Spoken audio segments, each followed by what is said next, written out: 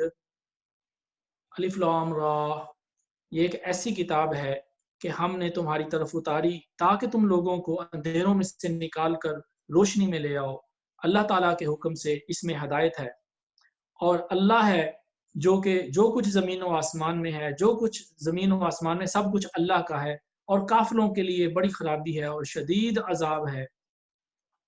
تو یہ پھر وہی مطلب جو مضمون ہے بیان ہو رہا ہے کہ اللہ رب العزت نے اپنے پیارے حبیب کی جو ہے وہ شان بیان فرمائی اور اپنی شان بیان فرمائی کہ میری قدرت ہے، میری نشانیاں یہ ہیں، ان کو دیکھو اور ایمان لاؤ۔ پھر فرمایا کہ مَا أَرْسَلْنَا مِن رَّسُولٍ إِلَّا بِلِسَانِ قَوْمِهِ لِيُبَيِّنَ لَهُمْ، آیت نمبر 3 ہے۔ فرمایا کہ ہم نے ہر قوم کے اندر اس کے رسول بھیجے جو انہی کی زبان میں ان کو پریچنگ کرتے تھے، ان کو تبلیغ کرتے تھے۔ اور اللہ تعالیٰ جس کو چاہتا ہے گمراہ کرتا ہے اور جس کو چاہتا ہے راہ ہدایت عطا فرماتا ہے۔ یہاں پہ ایک بات بتا دیں کہ یہ جو رسول اللہ صلی اللہ علیہ وسلم وَمَا أَرْسَلْنَاكَ إِلَّا كَافَّةً لِلنَّاسِ، اللہ تعالیٰ فرماتا ہے کہ اے نبی ہم نے آپ کو ساری کائنات کے لیے، تمام دنیا جہان کے لوگوں کے لیے نبی بنا کر بھیجا ہے، اور آپ کی زبان عربی ہے، اور آپ کے بعد آنے والے مسلمانوں کے ذریعے جو اسلام ہے یہ ان کی ذمہ داری ہے کہ ہر زبان میں، ہر علاقے میں، ہر ملک میں، ہر طرح کے لوگوں میں، ہر قبیلے میں جا کے اللہ اس کے رسول کا پیغام پہنچائیں۔ اور الحمدللہ آج دنیا کی تقریباً ہر زبان کے اندر 160 یا 170 کتنی زبانوں میں قرآن پاک کے ترجمے موجود ہیں، اور دنیا کے 180 سے زیادہ ملکوں میں مسلمان موجود ہیں، اور دنیا کا کوئی خطہ ایسا نہیں ہے جہاں پہ اللہ کے دین کا جو ہے وہ بیان نہ ہو، جہاں پہ اللہ کے جو نماز کے لیے اذان نہ ہو اور اللہ کا قرآن نہ پڑھا جائے۔ تقریباً ہر ملک میں موجود ہے، فرق صرف اتنا ہے کہیں پہ مسلمانوں کی تعداد زیادہ ہے اور کہیں پہ کم ہے۔ اور اسی طریقے سے آگے چلتے ہیں، اللہ تعالیٰ یہاں پہ آیت نمبر 6 میں موسیٰ علیہ السلام کا بیان فرماتے ہیں۔ فرمایا کہ ہم نے تمہیں فرعون سے اور اس کے لوگوں سے نجات عطا فرمائی۔ تو اب یہ پہلے بھی ہم واقعہ پڑھ چکے ہیں، تو آگے چلتے ہیں آیت نمبر 7، وَإِذْ تَأَذَّنَ رَبُّكُمْ لَإِن شَكَرْتُمْ لَأَزِيدَنَّكُمْ، یہ نسخہ ہے، یاد رکھیے یہ اللہ تعالیٰ نے ایک نسخہ، ایک ریسیپی آپ کو بتا دی، ایک سلوشن بتا دیا کہ اگر تم خوشحال ہونا چاہتے ہو، اپنے نعمتوں میں اضافہ کرنا چاہتے ہو، تو پھر کیا کرو؟ فرمایا کہ جب تمہارے رب نے سنا دیا کہ اگر تم احسان مانو گے، تم اللہ کا شکر کرو گے، تو میں تمہیں اور دے دوں گا، اس میں اور اضافہ کر دوں گا، اور اس میں تعداد بڑھا دوں گا۔ وَلَئِن كَفَرْتُمْ إِنَّ عَذَابِي لَشَدِيدٌ، اور اگر تم ناشکری کرو گے تو پھر میرا عذاب سخت ہے۔ تو اس کی تفسیر میں یہ فرماتے ہیں کہ ہر نعمت کا شکر ادا کرنا چاہیے، صرف پیسہ ملا تو اس کا شکر نہیں، اللہ نے آپ کو صحت دی اس پر شکر ہونا چاہیے، ماں باپ دیے ان کا شکر ہونا چاہیے، بہن بھائی دیے ان کا شکر ہونا چاہیے، بیوی عطا فرمائی اس کا شکر ہونا چاہیے، بچے عطا فرمائی اس کا شکر ہونا چاہیے، گھر دیا اس کا شکر ہونا چاہیے، زوجہ اپنے شوہر ملنے کی وجہ سے شکر ادا کرے، امن ملنے کی وجہ سے شکر ادا کرے، پیٹ بھرا آپ کو رزق ملا، کھانا ملا، اس کا شکر ادا کرنا چاہیے، پینے کے لیے صاف پانی عطا فرمایا اس کا شکر ادا کرنا چاہیے، الغرض ہر سانس پہ اللہ کا شکر ادا کرنا چاہیے۔ اور یہی اللہ تعالیٰ فرما رہا ہے کہ تم جب میرا شکر کرتے ہو، جب میرا شکر کرو گے تو میں تمہیں اور زیادہ عطا فرماؤں گا، اس نعمت میں تمہیں اور زیادہ حصہ عطا کروں گا، اور اس میں اللہ تعالیٰ اپنے فضل سے انکریز کر دے گا، بڑھا دے گا۔ تو ہر طرح کی نعمت کا شکر ہونا چاہیے، نعمتیں مختلف ہیں لہٰذا ان کے شکر بھی مختلف ہیں۔ کفار جو ہیں جب ان کے اوپر کوئی اچھا دن آتا ہے، وہ اپنی عیدیں جو ہیں، اپنے اچھے دن جو ہیں وہ ان کو اچھا سمجھتے ہیں، متبرک دن ان کو وہ اللہ کی نافرمانی میں گزارتے ہیں، جیسے ہولی ہے، دیوالی ہے، یا اسی طریقے سے لوگ کرسمس اور ایسٹر یا اس طرح کے اور بھی بہت سارے دن ہیں، نیو ایئر ہے، تو ان کو اللہ تعالیٰ کی نافرمانی میں گزارتے ہیں۔ جبکہ مسلمانوں کے جب خوشی کے دن آتے ہیں تو اس دن کو بھی وہ اللہ کے فرمانبرداری سے شروع کرتے ہیں۔ اب دیکھیے کہ عید الفطر پہ ہم کیا کرتے ہیں، ہم اس دن اللہ کا شکر بجا لانے کے لیے مسجدوں میں یا میدانوں میں جا کے عید الفطر ادا کرتے ہیں اور خوشی مناتے ہیں اللہ کے حکم سے، اور وہ خوشی منانا بھی ہمارے لیے باعث ثواب ہے۔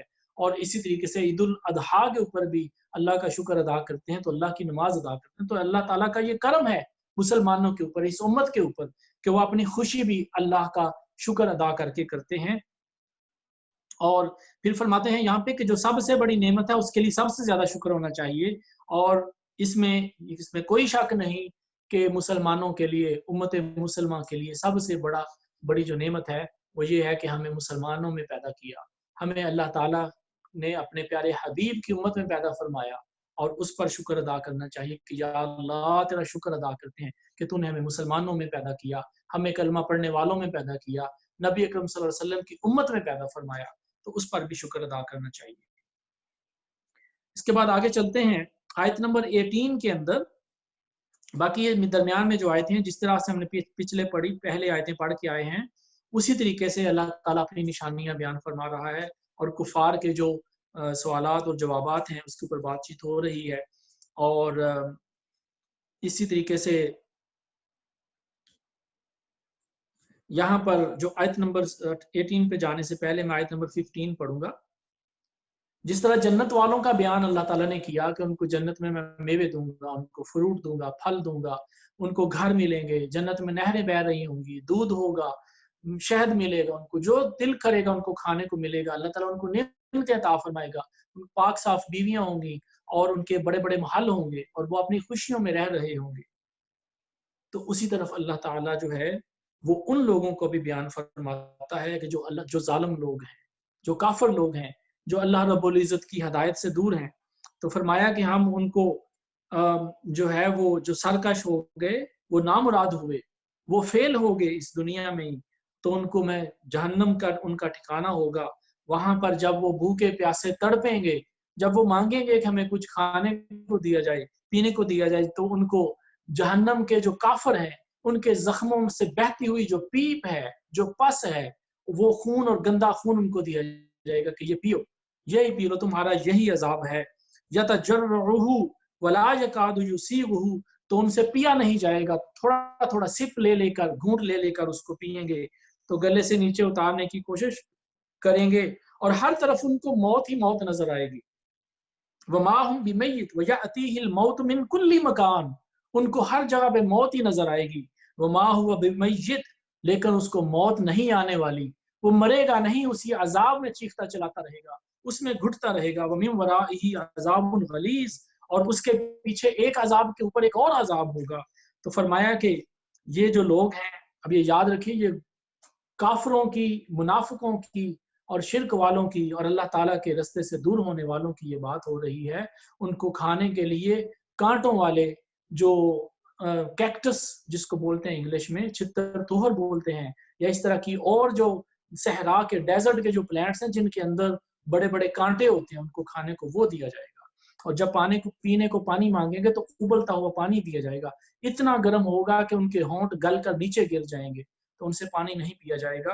یہ عذاب ان کا چلتا رہے گا، لیکن ان کو موت نہیں آئے گی. اس کا اللہ تعالیٰ یہاں فرما رہا ہے کہ ان کو موت نہیں آئے گی. وہ موت مانگیں گے کہ کوئی کچھ ہو جائے، ہمیں موت نصیب ہو جائے، ہم اس عذاب سے چھوٹ جائیں، لیکن ان کو عذاب سے نجات نہیں ملے گی. اگلی آیت جو ہے 18 نمبر، اس میں اللہ تعالیٰ بد عقیدہ لوگوں کی بات بیان فرما رہا ہے کہ جن لوگوں کے عقیدے خراب ہوتے ہیں. مثل الذین کفروا بربہم اعمالہم کرماد اشتدت بہ الریح فی یوم عاصف. جو اپنے رب کے منکر ہیں، جو کافر ہیں، جو منافق ہیں، جو گستاخ ہیں، جو اللہ کی شان میں، اللہ کے پیارے حبیب کی شان میں گستاخیاں کرتے ہیں، ان کی مثال ایسے ہے کہ جیسے زمین کے اوپر، سخت زمین کے اوپر اگر ایش پڑی ہو، راکھ پڑی ہو. راکھ جو ہے اگر اس کے اوپر ہوا چلے تو وہ راکھ ہوا میں اڑ جاتی ہے. تو ان کے اعمال جو ہیں ان کو کوئی فائدہ نہیں، جتنے مرضی وہ نیک عمل کرتے رہیں. اگر عقیدہ خراب ہے، اگر اللہ تعالیٰ پر ایمان نہیں لائے، اللہ کے نبی پر ایمان نہیں لائے، جتنے مرضی عمل کرتے رہیں، ان کے کسی عمل کا ان کو کوئی فائدہ نہیں ہوگا. اس سے سبق سیکھنا ضروری ہے کہ ہر مسلمان کو اپنا عقیدہ صحیح کرنا ضروری ہے. اللہ تعالیٰ ایک ہے اور رسول اللہ صلی اللہ علیہ وسلم اللہ تعالیٰ کے نبی ہیں. اللہ کے بعد سب سے جو اونچی شان ہے وہ اللہ کے حبیب کی ہے، اور اللہ تعالیٰ نے اپنے پیارے حبیب کو وہ مقامات عطا فرمائے ہیں جو اس سے پہلے کسی کو نہیں عطا فرمائے. اپنے عقیدے صحیح کرنا ضروری ہے، اور اگر اس میں کمی ہو، اس میں خرابی ہو، اور اپنے کسی عقیدے کی خرابی کی وجہ سے دین سے خارج ہو جائے تو نیک اعمال بھی کام نہیں آئیں گے. اللہ تعالیٰ فرماتے ہیں لا یقدرون مما کسبوا ولا شیء. جو کچھ وہ کرتے رہیں گے، جو کچھ کمائی وہ کریں گے، جو کچھ نیک اعمال کریں گے، ان کی نمازیں بھی اور ان کے جو بھی کام ہیں وہ کچھ ان کے کام نہیں آئیں گے. اور منافقین کی بھی بات اسی طرح سے ہے کہ ان کی کوئی نماز، کوئی چیز، کوئی زکوٰۃ، کوئی صدقہ کسی کام نہیں آئے گا. تو بہرحال اللہ تعالیٰ معاف فرمائے کہ اپنا عقیدہ جو ہے وہ صحیح کرنا ضروری ہے کہ بندہ جتنے بھی نیک اعمال کرے، اگر بنیاد خراب ہے، عقیدہ خراب ہے، تو اعمال جو ہے وہ بھی ضائع ہو جاتے ہیں. کمزور عقائد کی وجہ سے نیک اعمال برباد ہو جاتے ہیں. اور اسی طریقے سے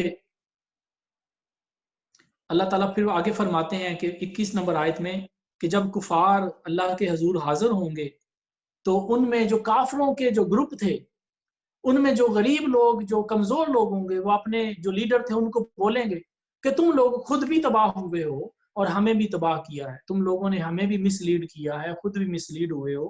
آج گمراہ ہونے کی وجہ سے آج عذاب آ گیا ہے، اور اللہ تعالیٰ کی اس عذاب سے کوئی بچت نہیں ہے.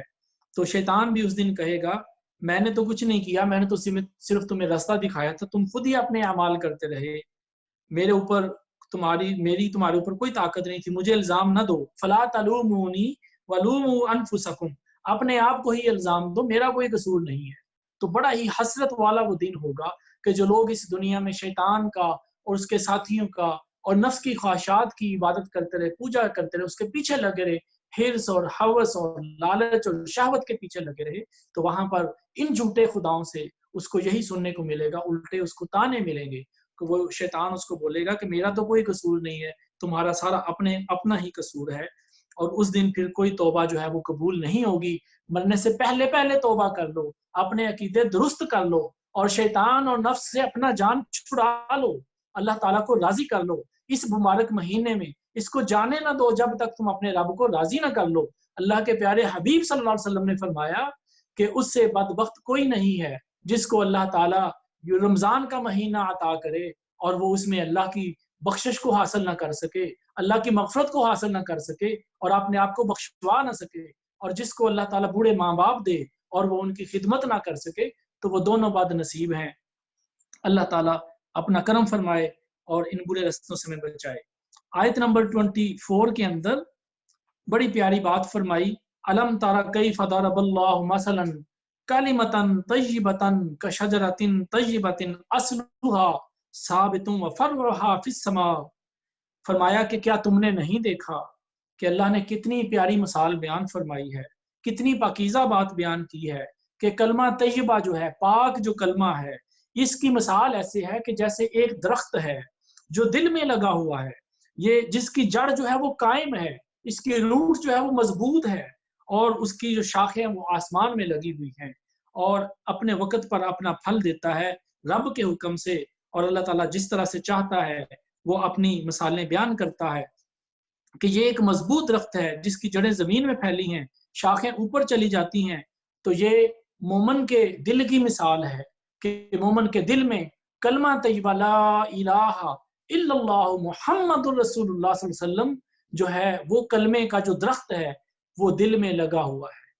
اور اس درخت جو ہے اس کی غذا جو ہے وہ اللہ کا ذکر ہے، اللہ کا ذکر ہے، اللہ کی یاد ہے.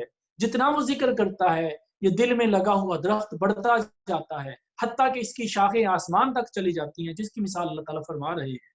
تو اس کی شاخیں آسمان تک چلی جاتی ہیں، یعنی کہ اس کو فیض ملتا ہے، اور اپنے رب کی طرف سے اس کو فیض ملتا ہے. اور یہ کلمہ زندگی میں بھی نیک اعمال کا باعث ہے، اور مرتے وقت اگر کسی کو کلمہ نصیب ہو جائے تو وہ اچھا خاتمہ ہے، اور قبر میں جو عذاب ہے اس سے دور کرنے کا باعث ہے. تو اسی لیے تو شیخ سلطان العارفین جو ہے حضرت سلطان باہو رحمۃ اللہ علیہ فرماتے ہیں کہ جو ہے اس کی مثال پنجابی کا شعر ہے، اس کا مفہوم یہی اسی آیت کا مفہوم ہے کہ جو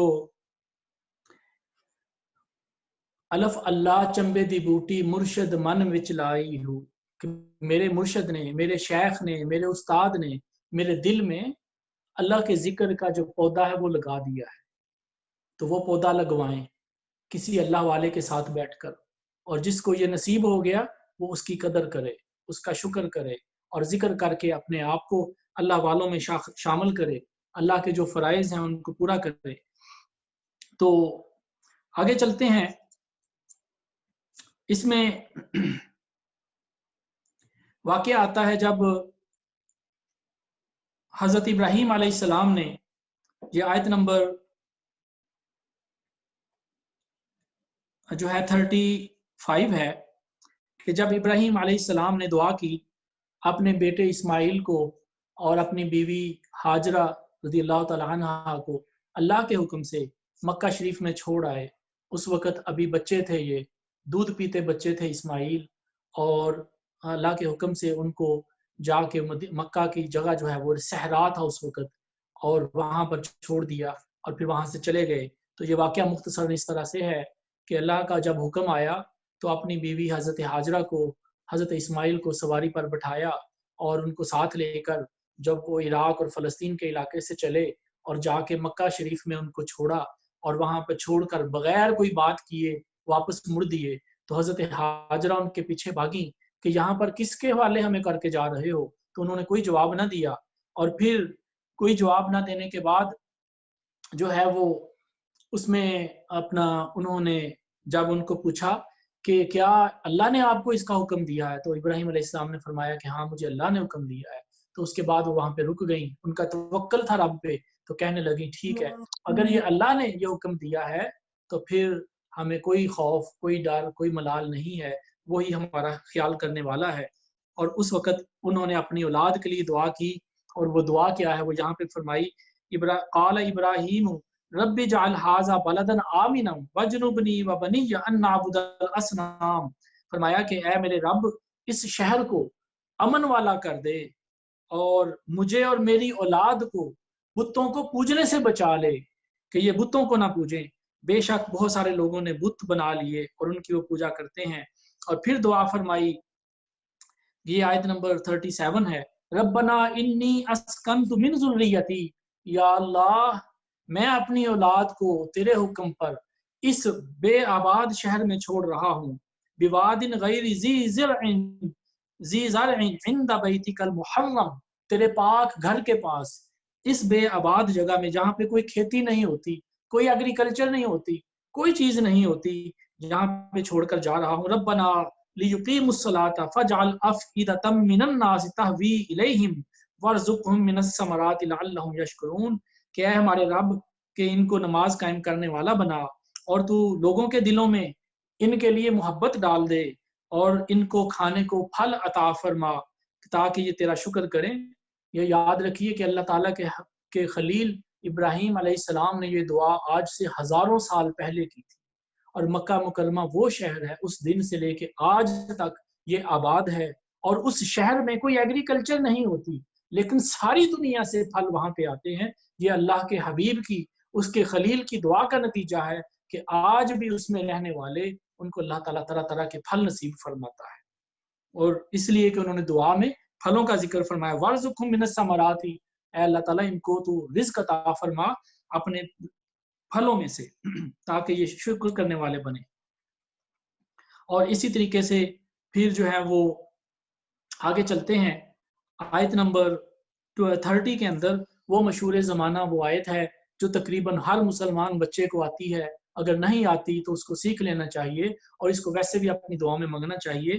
فرمایا رب جعلنی مقیم الصلاۃ ومن ذریتی ربنا وتقبل دعا ربنا اغفر لی ولوالدی وللمؤمنین یوم یقوم الحساب، اے ہمارے رب، اے میرے پاک پروردگار، مجھے نماز قائم کرنے والا بنا دے اور میری اولاد کو بھی بنا دے نماز قائم کرنے والا، اور اے اللہ تو ہماری دعا کو قبول فرما، اور اے اللہ تو مجھ کو بخش دے، ربنا اغفر لی، اے اللہ تو مجھے بخش دے، وَلِوَالِدَيَّ، اور میرے ماں کو میرے باپ کو بخش دے، وَلِلْمُؤْمِنِينَ، اور تمام مومنین کو بخش دے، یوم یقوم الحساب، اس دن کو جب یوم حساب قائم ہوگا۔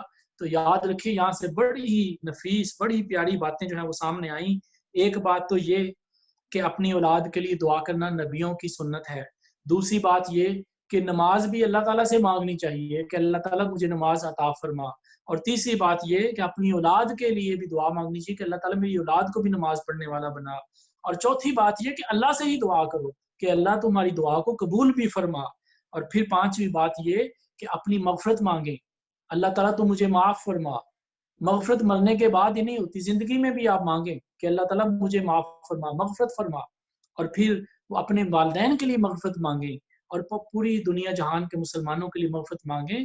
تو اس سے لوگوں کی غیر موجودگی میں بھی ان کے لیے دعا کرنے کا ثبوت ملتا ہے، والدین کے لیے، بہن بھائیوں کے لیے، اپنے استادوں کے لیے، اپنے پیر و مرشد کے لیے، پیر بھائی کے لیے، چچا چچی، عزیز و کارب، رشتہ دار، ساری دنیا کے مسلمانوں کے لیے دعا کرنے کی جو ہے وہ یہاں پہ ذکر ملتا ہے۔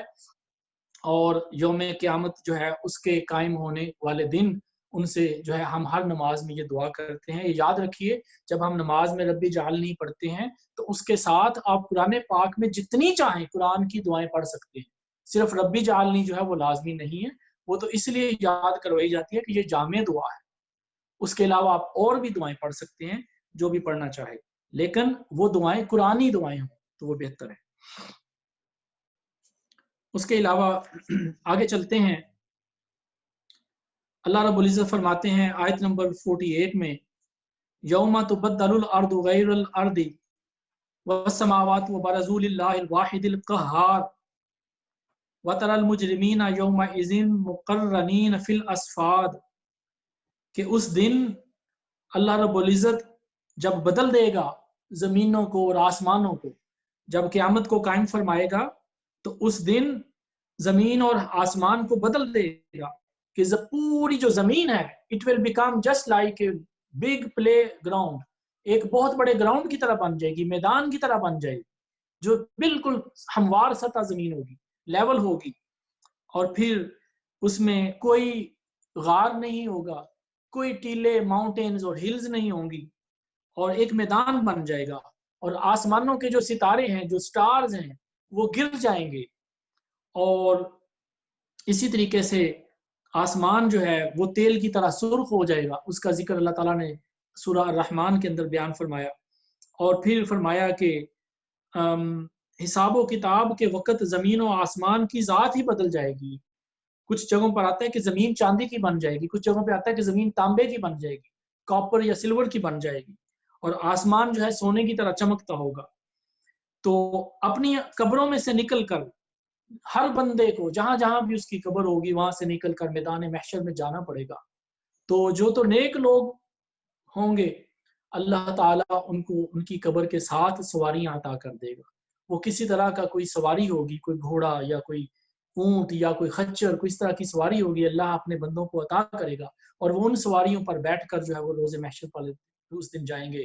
لیکن جو کفار ہوں گے وہ گھسٹتے ہوئے اور روتے ہوئے اور بھاگتے ہوئے روز محشر کی طرف لے کر جائیں گے، ان کے پیچھے ایک آگ بھاگ رہی ہوگی، اور ہر مجرم کے ساتھ